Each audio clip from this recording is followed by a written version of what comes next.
Here in Decatur, they're letting good times roll with the most authentic Cajun and Louisiana cuisine you're going to find without actually being there. From the shrimp po' boy to the craw tater grouper, not to mention the hurricanes, it is a Mardi Gras party in your mouth. Let's do this at Louisiana Bistreaux.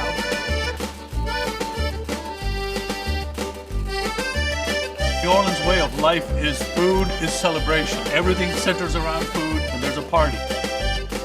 Louisiana Bistreaux is a wonderful Cajun restaurant. We do everything as authentic as possible.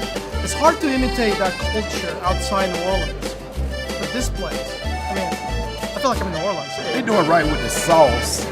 You know, putting a special Louisiana touch to it, just like you're in New Orleans on Bourbon Street. And then, of course, you got your beads here. I noticed that everybody has beads. Everybody's got beads, so you feel like you're there as close as you can to Atlanta. I met Chef Paul Prudhomme in 1984. As a restaurateur to another restaurateur, we started talking. Sort of a kinship followed out of that conversation, and he invited me down there to come to New Orleans. He actually would let me in his kitchen, learn, cook, and that's how I learned all the Cajun cooking from him. And the po' boy is great, but the gator bites were memorable. I've never had them that tender before. I'm eating the fried shrimp po' boy. One, you need good shrimp. Two, you need good bread. It adds that certain distinctive taste that captures my memory of eating in New Orleans to a T. We serve local Louisiana seafood as much as possible, and it's a world of difference when you serve the authentic product versus copy. I like the fried oysters, and I like the seafood platter. It's all delicious. What are you eating here? Okay, this is the salmon with this jalapeno Gouda grits. What? Oh my Hold on. God. You said all in the same sentence. Jalapeno, Gouda, and grits? Jalapeno Gouda grits. That needs, that deserves praise. Yes.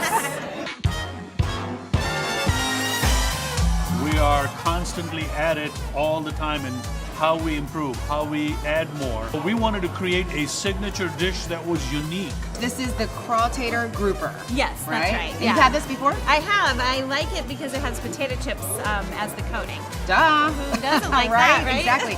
Eureka moment came. And it was, how about if we take Zapp's potato chips and crust it, you know, with the fish, and maybe I can create the sauce with it, and we hit it. And then underneath, I've heard that these jalapeno Gouda grits are the bomb. They are. I am not from the South, and I have to say I don't necessarily like grits, but they are really, really good. Yeah, these you make an exception for these, Exactly, right? yeah. Obviously, our biggest drink seller here is Hurricane. Just almost, it seems like there's a hurricane at every table. It's basically prepared with 3 rums and orange juice, pineapple juice, a little bit of splash of cherry, and basically that's a nice fruity drink that most people can handle. So I've got my Hurricane because that's what you do, you know. Sure. If you can't go to New Orleans, you're in Atlanta and you drink a Hurricane, Sure. or you drink A Sazerac. say it again. Sazerac. Sazerac. Well, cheers. I'm gonna have a drink of this. This I already got started on. It's very good. I keep going back to the Andigator, the Abita beer. It has that full body, and I love, but you can pick and choose your weight of beer, and there's rotating crafts, so there's always something interesting and good to drink. Used to be that eating was a function. It is no longer a function. It is an experience.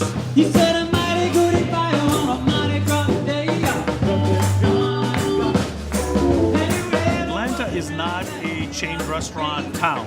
It's a quality, chef-driven restaurants that emphasize ingredients and the quality of food.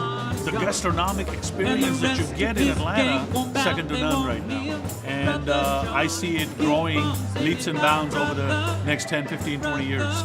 It's gonna be a party.